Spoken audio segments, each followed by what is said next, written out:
Et pour le doyen de la faculté des sciences économiques et sociales de Casablanca, avec la signature de ces accords, la diplomatie marocaine engrange de nouveaux points, notamment en faveur du développement de ces provinces du Sud. Ensemble, nous l'écoutons.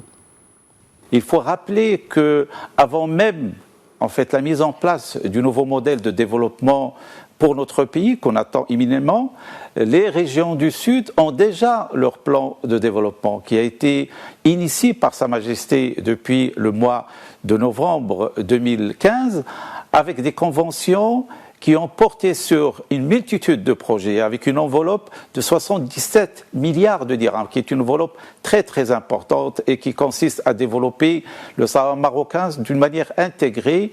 à travers les différents secteurs en termes d'infrastructures, en termes de développement de l'agriculture, de l'industrie, la valorisation des phosphates et puis la dernière annonce de Sa Majesté à travers la création d'un port, le port atlantique qui est pratiquement doté d'un budget de plus de 10 milliards de dirhams et qui serait une plateforme de liaison entre le nord et le sud, mais également via le Sahara marocain vers l'Afrique de l'Ouest et le reste de l'Afrique. Donc cette orientation, en fait, il a été toujours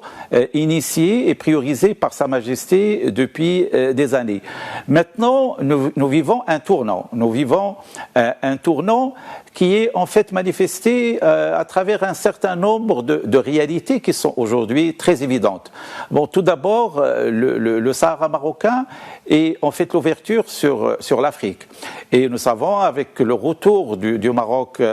à l'Union africaine, son intégration de la ZLECA, la zone de libre-échange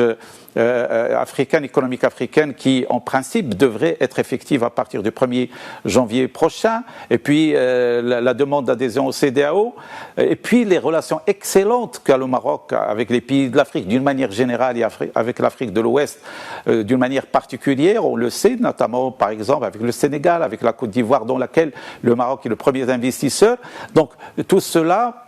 en fait, place cette région comme le cœur d'une dynamique, pas seulement de notre pays, mais une dynamique continentale.